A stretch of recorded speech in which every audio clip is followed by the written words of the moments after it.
Hey, I'm Decathlon Gamer. Welcome back to FM24 Youth Factory, episode 37. We're all the way into March, so we're going to get our intake here shortly. But we've also gone forward a full month from where we left off, so let's catch up on that first. We left off with FC Halifax and a 1-1 draw away at the number one team in the league. A game in which we never played great, but we just about deserve what we got with it. But Davidson picked up a knock, and things have been different since then. We've won 4 out of 5 and drew the other, but we only managed to score a single goal in each and every one of those games because Davidson's been out for the entirety of that month. He is just now coming back from that injury.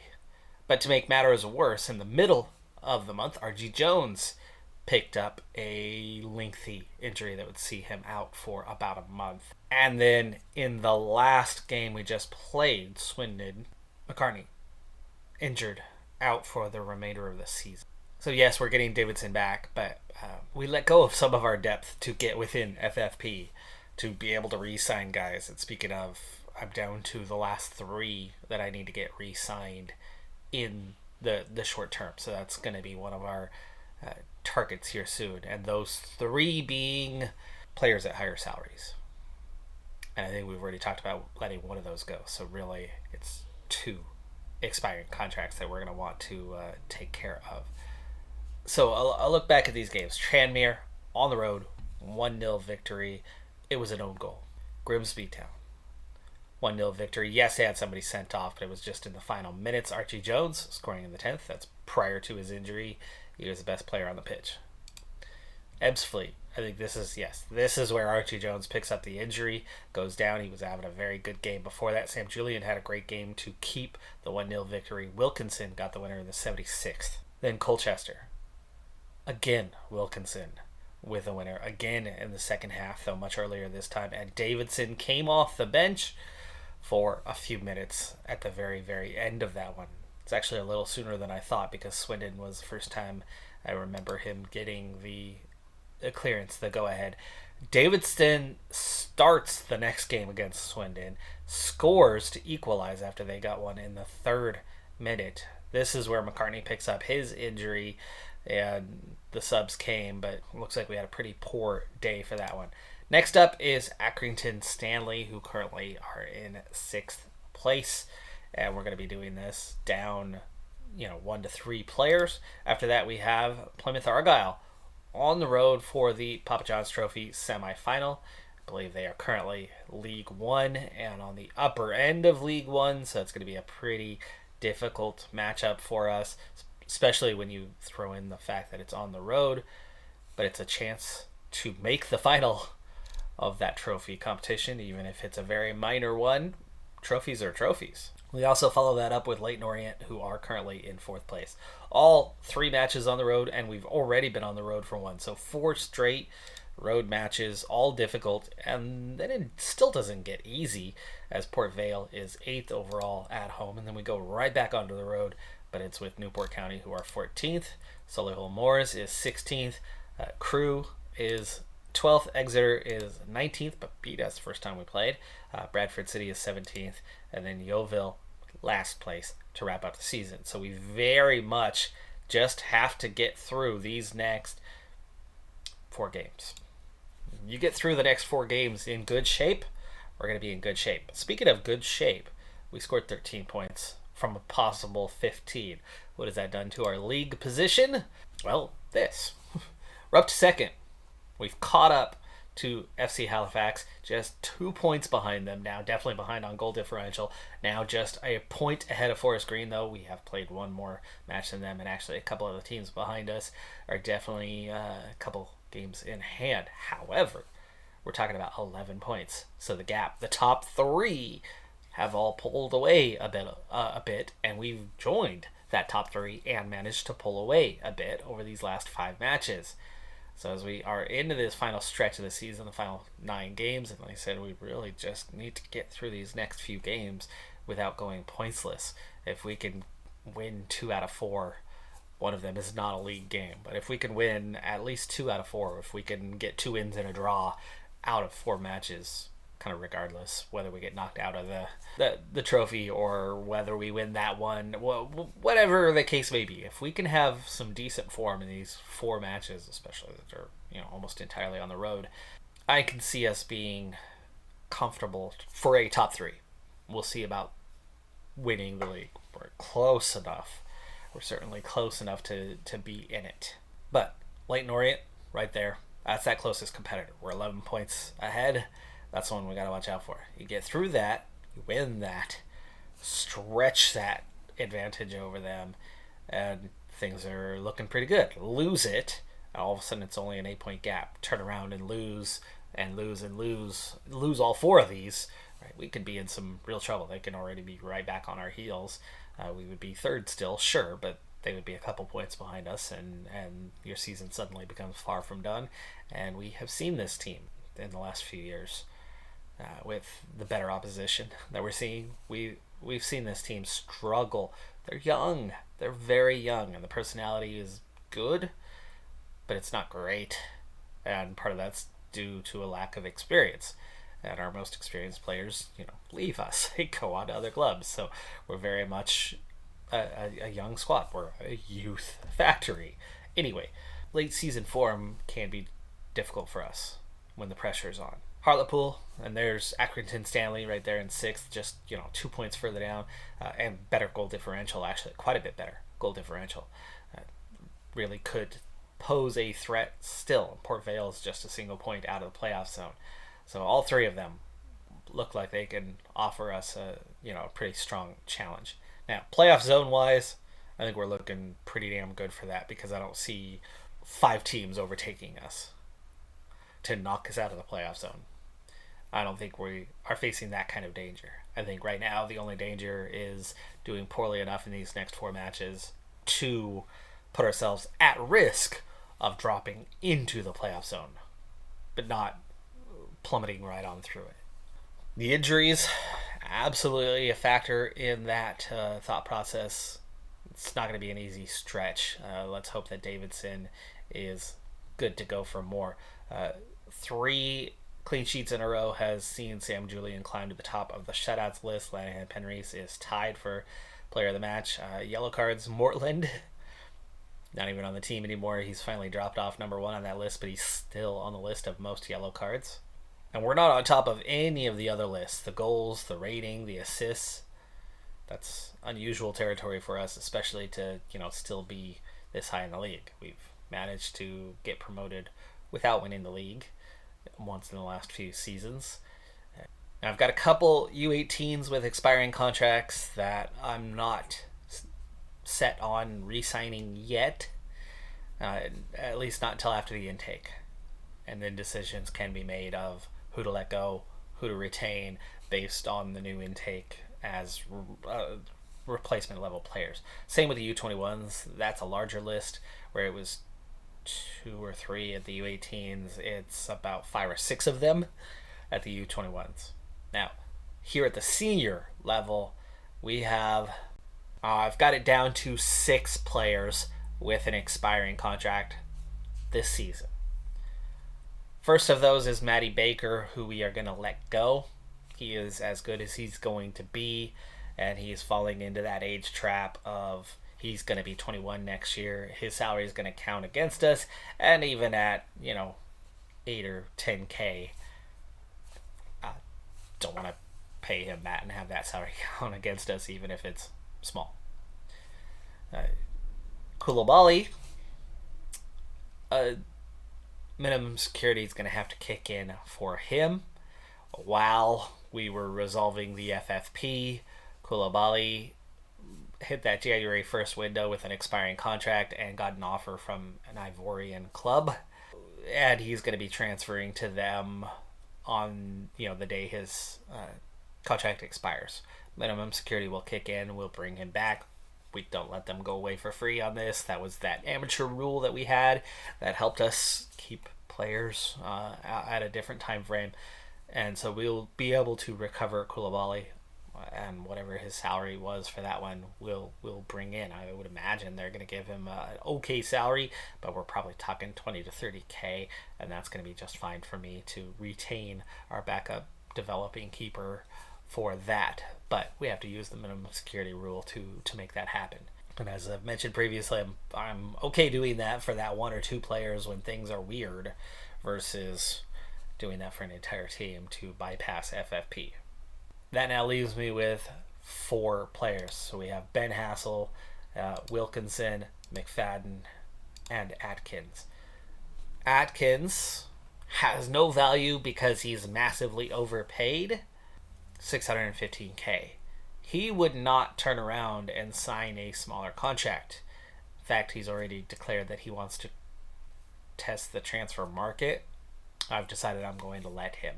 So Atkins is going to be out, which does leave me with a hole at defensive mid. So either we're going to have a tactical change next season or another replacement beyond McCartney coming in. McCartney's development ended at about 1.5 months, 1.25 months in the position before he then suffered that season-ending injury in the last match, just like a day ago in the game. That sucks because it's very much hurting his development and leaving us really shorthanded at that defensive mid because, well, for one, I don't have a backup right now to step into it, but I suppose it's going to help us get somebody trained up. I'm going to have to look at that here in a moment. But as I'm letting Atkins go, all I have for next season right now is McCartney, who's gotten a lot less development than I was expecting him to get. So we definitely have an issue coming into next season that we are going to need to resolve. But I'm now looking at McFadden, Wilkinson, Hassel. Wilkinson is the other one who, exactly like Atkins, has been on that whole, I promised I'm leaving. I'm testing free agency. I will not re-sign a contract. Well, the minimum security kicked in and Atkins re-signed, but he had a match clause and he kept matching the highest salary, and that saw his salary bump from about $230K when we first signed him to all the way up to $615 as the minimum security each season has kicked in and bumped his salary, or as I've rolled over his contract for another year. Wilkinson is going to see his contract roll over for another year and continue to save us money. I will use the minimum security to retain Wilkinson. I can't re-sign him. He doesn't want to re-sign. I'd like to offer him a respectable salary, but he's not giving me the opportunity. That's why we get so many offers for him, especially with the expiring contract. And everybody's like, well, he's paid nothing, so we can pay him a little bit more, and he's going to be happy to play for us. And so they offer us big time money, and that's why we're, coming up on $1 million or something. At some stage, I think I'm going to have to let him go. But down to 2. McFadden and Hassel. So I've got 2 players left to sign. Right now they are making $300K, $200K. This is the careful mode where we do not want this to balloon by much. And really neither player is worth much more than what they're making right now anyway. So hopefully we can get them re-signed at a respectable level. McFadden was somebody I was thinking about letting go to let Kamara take over, but Kamara has limited potential. Kamara is making too much. Kamara is the one I would rather let go, but he's got 1 more year on his deal, and maybe we try to get rid of Kamara next season. But Kamara's also he is 21, so he is one to try to get rid of. Both Hassel and McFadden are at that 21 plus range. McFadden, one of our oldest players, or is our oldest player at 25, and continues to have low value, doesn't get offers. This is all about just keeping his salary respectable. So let's go ahead and start with the more expensive one, and the one I don't expect to really go up in McFadden. So let's see what we can get. All right, he's willing to stay as regular starter. That's good. Okay, he wants 342. We can only offer 305.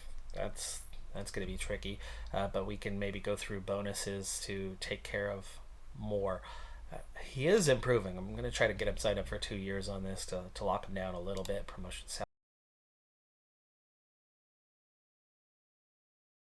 All right, we made some progress. He's still wanting the additional. We're closer. We're only 25K off here. Okay, now we're very close. 318 versus 305. I'll let him have the promotion salary rise. That is a tricky one, of course. We could do more than. Gosh, do I want to do multiple? Let's go for 3 years and see what happens. No. 2 years. We are so close to getting this thing done. 305 is exactly what he's making now, so I don't know why we can't pay him more than he's making currently, as we are within FFP, and we have plenty of salary to burn, and we still have like a window of, what is it, 75K for FFP? Oh, not even 75K, it's 228,000. Like, why can't we pay him 228,000 more than he's making now if we are safely within? That's a strange one. And it's definitely not about payroll, right? I have the payroll swayed almost entirely to transfer budget, even though we can't transfer anyone. Even then, our payroll is an acceptable level would be 7 million. We're at 4. We're 3 million below that, and below FFP. I don't know. I don't know what their deal is. Balance is shrinking, though. Only slowly, since we paid for the stadium. We were at 11.88, so just shy of 12 million. Now we're only just over 7, so we're down a good 4.5 million.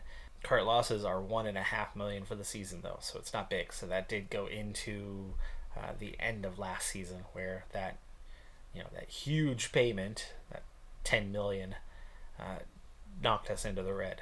Another month has gone by, and Lanahan Penreese did not grab any of the goals. It was his counterpart Wilkinson who had 2 of the key goals over that 5-game stretch. So Lanahan Penreese remains on 99 goals, 10 for this season, but still sitting on 99, still tied with Big all time. So we still have yet to have a player hit 100 career club goals for our team after all this time. So still equal on the record, and we'll see if this stretch can open it up for Lanahan Penreese, as I have a tendency to pick him over Wilkinson, though Wilkinson is kind of the better player now. Accrington Stanley on the road. Biggest matchup left in the season. We've already played the other 2 teams in the top 3 with us. We don't have to play them again this year. Accrington Stanley in 4th is the biggest opponent remaining on the calendar. And 4th. Big time opportunity here, even with just a draw, to hold them off. But they are going to score immediately here in the 5th minute, giving us a lot of work to do. Speaking of a lot of work to do, the best lineup that I could put forward with all the injuries that we have, with all the complications that we have, Davidson is able to get the start, but he will not be able to play 90. Wilkinson has to start because Adekunle is freaking exhausted. So I put Lanahan Penreese in his spot, Wilkinson out on the left. Nice chance here! Oh, Lanahan Penreese goes so close to getting that 100th. Keeper pushes it up and over. Right now, let's see us drop to 3rd place in the league. Missed chance there. Rossini has to start. Webb is injured, or had a minor injury, and is not quite recovered from it, so he's on the bench. Wiley gets the start because Archie Jones is injured, and Lanahan Penreese does get that 100th. There you go. We have already created that opportunity. He is now the all-time leading goal scorer for our club, and it's Wiley. It's a little give and go between Lanahan Penreese, and actually it was not intentional from Wiley. He was trying to cross it, bring it across the face of the goal, and it took a deflection, which Lanahan Penreese converted. We're going to need more here. Davidson, that's blocked. No, that is clearly blocked. Called offside is what that was. Yeah, okay. That was tight. Maybe he was. Very close there, too. We're getting the opportunities now. They've had their one, and they converted it, but since that time, it's been all us here. Back inside to Wilkinson. Sets up Davidson close range. That is perfect positional play right there. Comes so close to the goal that you would want to see. Meanwhile, FC Halifax is 1-1 in their game too, but it's still very early. At the moment, I'm not thinking about winning the league. I just want that top three. I just want that promotion to League One. We can worry about League One and what to do from there. I think we've got a lot of holes to fill. Um, and as it happens all internally right now, I just want that automatic promotion to stay out of that playoff zone. And I would think that's going to be a very successful season as we earn the corner, as that one right off the foot takes a wicked deflection. Still had a lot of bend on it after that, but went out quite easily. Forest Green now on top of theirs, seeing us drop to third, but it continues to be all us since that first moment. Oh, what a free kick opportunity. What a wasted chance. 28. Who is 28? Wilkinson. Freaking wide open. You've got the wall. And then Wilkinson on an island by himself. Wilkinson would have been so close and in perfect position to deflect it whatever direction he wants, left or right. There would have been nothing the keeper could do as long as he can get it on target. Yeah, huge wasted opportunity. We go for the shot instead. Come out to challenge Whittingham and offside. Ooh. That was close. They almost had themselves in a perfect 2-for-2 scenario there. Lines. Speaking of, okay, subs, right? We started that conversation. Davidson looked offside and flag is raised. Hassel in for Webb. Webb on the bench. Injured. Coming back. Not Hassel. Hassel's the starter now. Kitching's gone, right? It's Rossini in for Webb. We raise the arm. No flag yet. And nope, just a goal kick. With McCartney out injured for the remainder of the year, Sam Lyons is now going to be the starting defensive mid and preparing him because Atkins is leaving at the end of the year. So we need to get Lyons ready and McCartney, who can't get ready the rest of the way, but he's ready to take over. It's just going to be difficult when we're asking McCartney and Lyons to partner next season, potentially. And then as we already talked about, the Atakunle extreme fatigue that has Lanahan Penreese on that side, getting that 100th goal with Wilkinson playing on the left, but with Archie Jones still out injured for at least 2 to 3 more weeks, it's Wiley getting the start there. At least we do have Davidson back, but it's only 1-1 even though we dominated the half. Luckily they were offside on that other one. We clearly are looking like we could come away a winner today though. The way we're playing so far, but Davidson has been very quiet. It's the three behind him that are out there dominating play. Players are fired up for the second half. Let's see what we can do. Rossini, McFadden, now Wilkinson, cutting back to Rossini. They are not pressing terribly hard here. Redknapp and Penreese, Atkins going backward. They are definitely pressing, and we broke the line there, and then it ended the highlight. McFadden inside the lines. Lyons carries forward. Wiley. Davidson with the switch over to Lanahan Penreese. Switches over. Terry got a piece of that, and then the keeper got a piece of that. Otherwise, that would have been a big opportunity.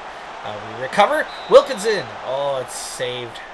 It's saved. That was headed for the far post. The crowd is swaying back and forth. They are dancing together. Another corner kick. Rossini waiting for it, but hangs up there a little too long, and Austin grabs it out of the air. It's 9-2 on the chances. We've already got 2 goals worth of XG. We really should be able to come away with something here, but they are going to get a free kick and sky that. It was a little bit close, but it was not close. Wiley has to play. I do not have a backup for him on the bench, so we've got to let him see this one out. That's a little worrying, as tired as he is. Hassel on a yellow. Only yellow card we've got. I have not seen yellows today, so we will let him play through that, I believe. Davidson. Oh. Hassel's actually having a rough game, so maybe we need to sub him for Webb. Gonsalves. Just kept in? Apparently, yes, but it's out for a goal kick.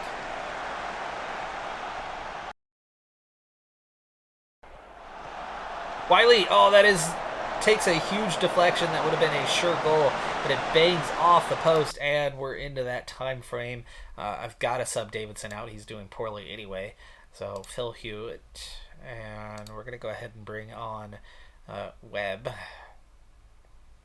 for Hassel, so we won't risk the situation there. I do have a sub for these guys, but I'm not going to bring him on at this point. It would be a first ever appearance, but we'll save it for the final minutes at this point. Suddenly, game has quieted down quite a bit. Let's go attacking. And Lines is okay, but he's freaking exhausted. He is not ready for 90 minutes yet. So Lee Ward, debut.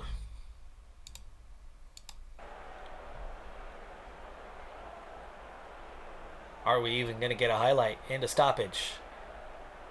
1 minute to go. Time's up. We got a no highlight end of the match here. Nothing for highlights the last, half hour? 35 minutes? We were definitely the team that deserved 3 points today, but the key was not to let Accrington close the gap. And they didn't. We share the points. The gap remains the same. Looks like we could have and should have won.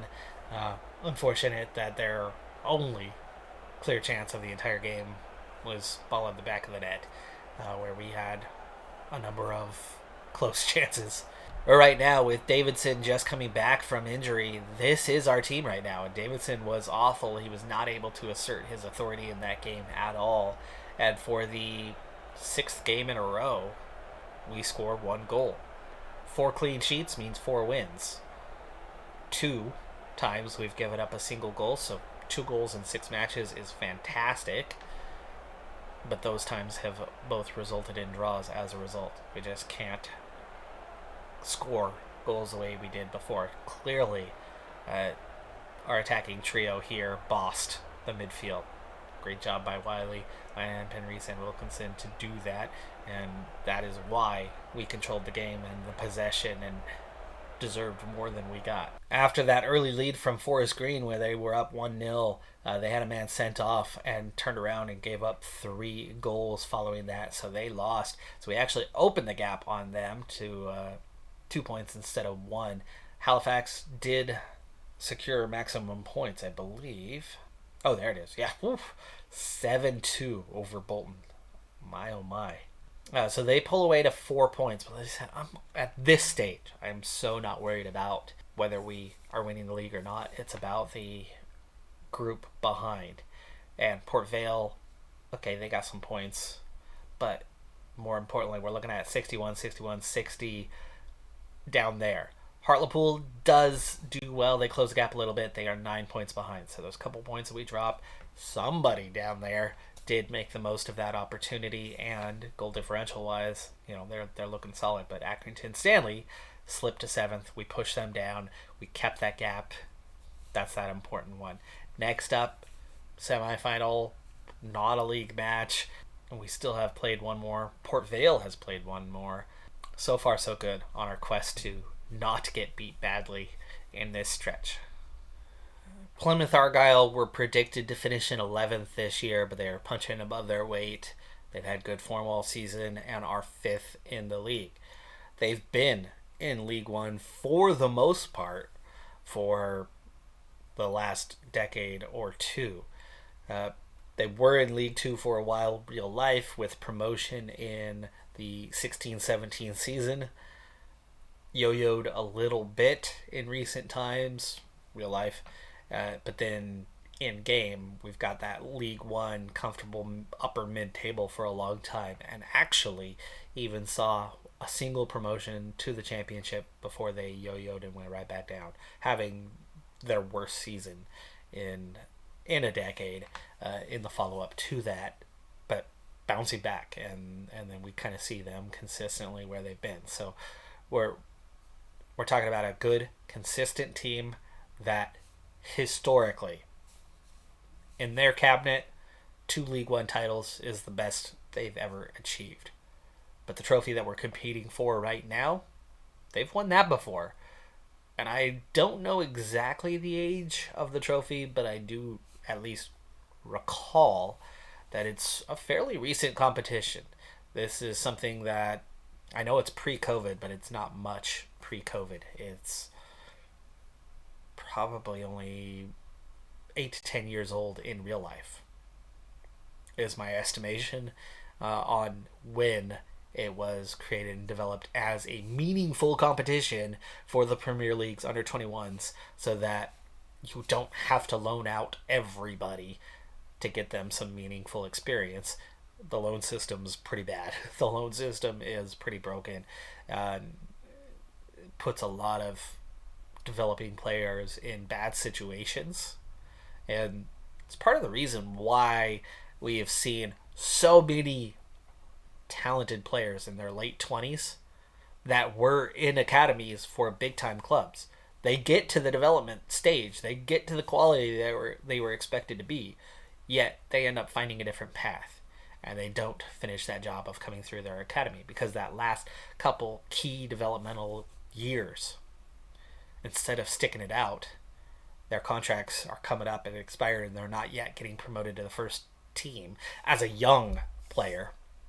And they've already gone through 2 or 3 years of being loanees in this really awkward situation, especially sometimes, being placed in foreign countries where they don't speak the language and they don't fit in, and they are just out there putting their head down and starring for a club that the fans don't appreciate them, the teammates don't appreciate them, because they know that they're going to be gone at the end of the year, and they go back to the main club with, other than a few scouts having watched them and kept scouting reports, they've made no progress with their team.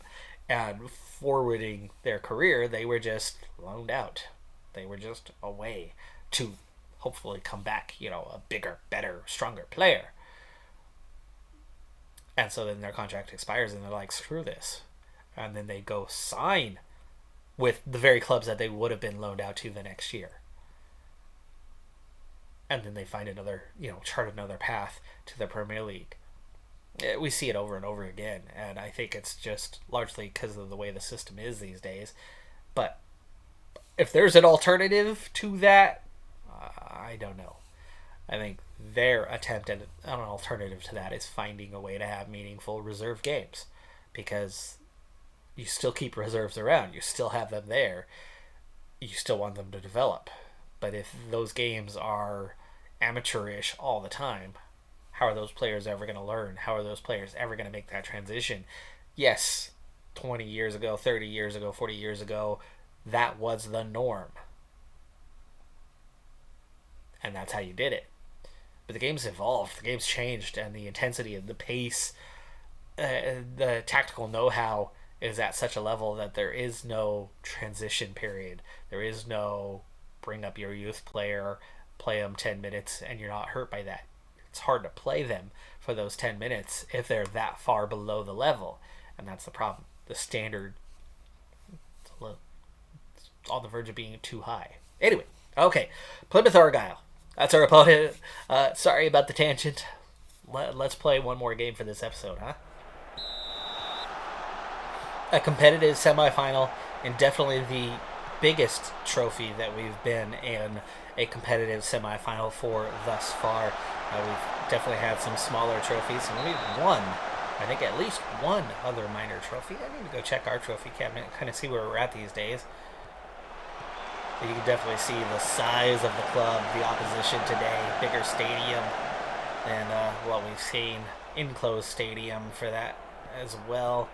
That was a dangerous free kick, but we came out of there. Same lines.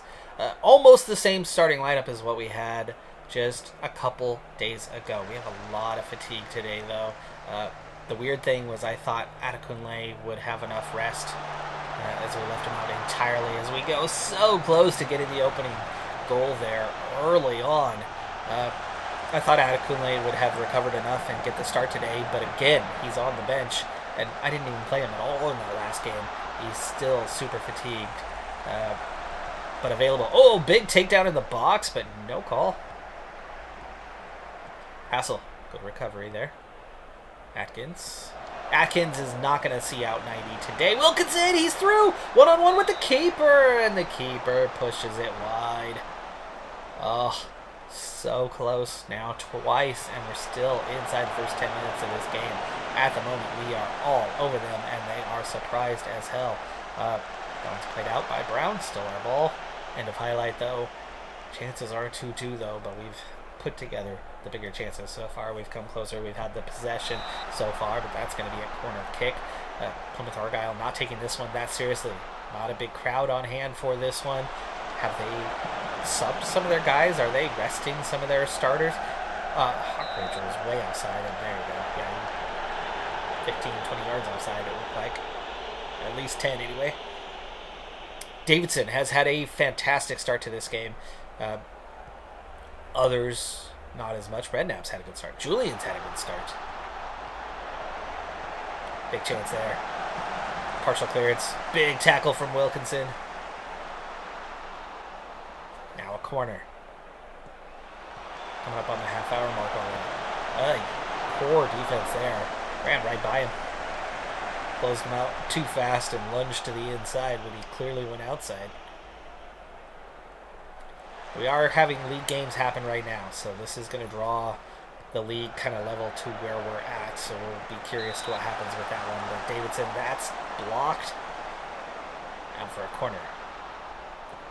Game is very open right now. Either team can come away with this. Wilkinson turns, but turns back inside. McFadden finds Atkins. Atkins finds Davidson. Davidson, close range, and it's a goal. We lead 1-0.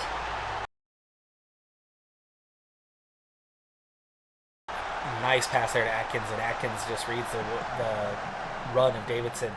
Davidson does really well to turn, get a piece of that. That first touch is vitally important. Look how he's open to the inside. Ball goes to the outside, but he turns and gets a piece of it and just puts it where the defense can't reach. That's a hard thing to do when you are rotated one way and then you have to rotate the other and then get that touch while maintaining your footing and continuing to run. And then, job's still not done. You got to finish it. Wiley brought down in the box, but we retain possession. Davidson, another chance.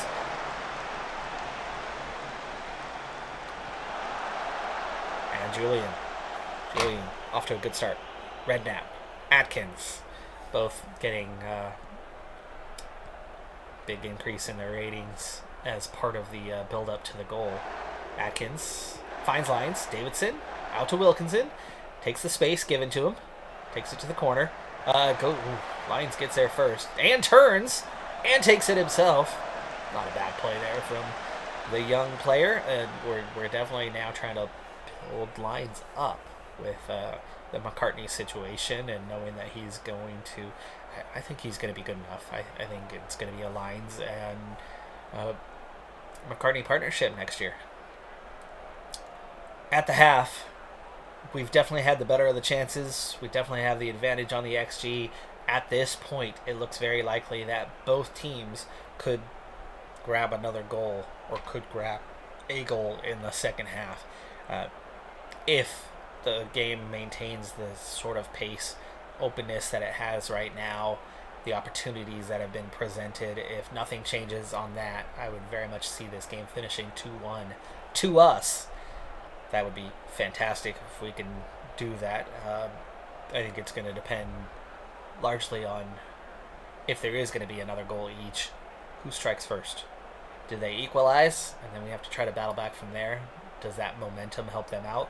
Or can we put the game away, get up 2, and just give up 1 from them over the course of the second half? One consolation goal, hopefully late, so we can keep the pressure off.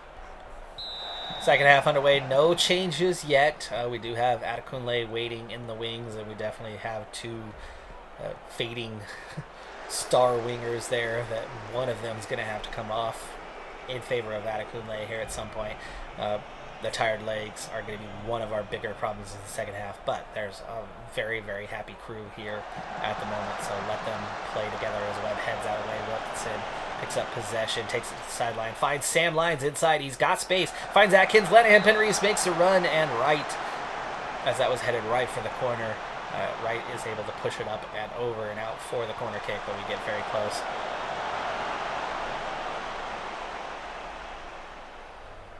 And just like that, 20 minutes of the half are gone. We are already into the later stages of this, and yes, we still have tired legs. We're going to hold off on making a change a little bit longer. Is this turning into a different game? It started the way the first half went and opened.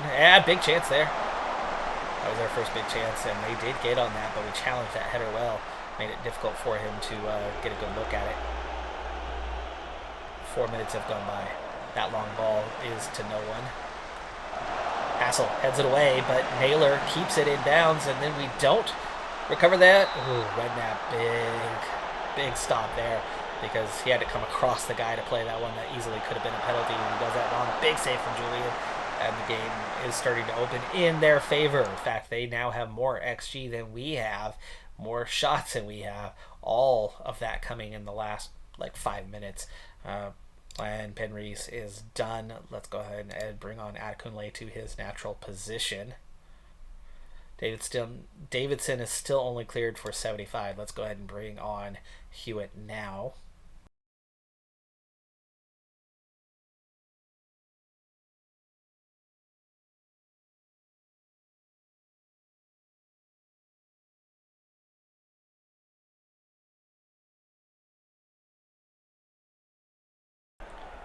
'86th minute. Big cross and Watson scores. Score is level. That's just an individual effort play right there. They did nothing special. They didn't beat us in any meaningful way. That's actually poor marking from McFadden, presumably. And they're going to get another chance. We're still in the time wasting mode. Oh, off the post, and they rebound. It goes right to him. Now it's not even going to give me a chance to make the changes back as they score back-to-back. We got really unlucky there. Well, actually, we had a poor clearance, but we got really unlucky that this ball bounces to him and not to him, and we don't get that cleared away.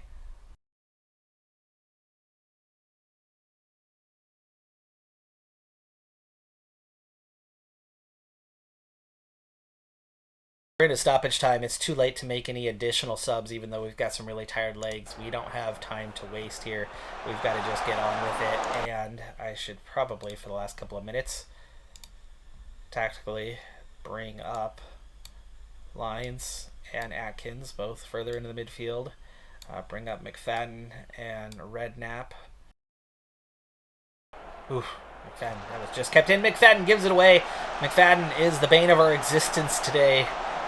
He is the one who cannot handle the League One pressure, and we're down to stoppage time, under 4 minutes here, as they are now time wasting, as they have reversed the result here. We looked for quite a while like we were going to come away with a win today, and we were definitely the better team, and we certainly deserved a second goal, but all of a sudden, here we are now in a heap of trouble. And it looks like our path in this trophy is done. The League One opposition has just managed to unseat us, and we're talking about a top 5 team in League One. I think right now what we're heading for next season is an upper mid-table. I think we are going to be a team that can finish in the top 10, maybe squeeze our way into the top 5. Watson gets another, no flag raised. Looked like he might have been a hair offside or just on. It was pretty tight. Oh no, he's definitely on. He's easily on. Our center back pairing towards the middle of the field was easily there. Again, McFadden, the guy today who could not get the job done. But of course, I was pushing players forward to try to grab an equalizer. So the late desperate push, not a reflection at all of the result. Better team today did not win. The better team was beaten. A lot of that XG just came in those final minutes.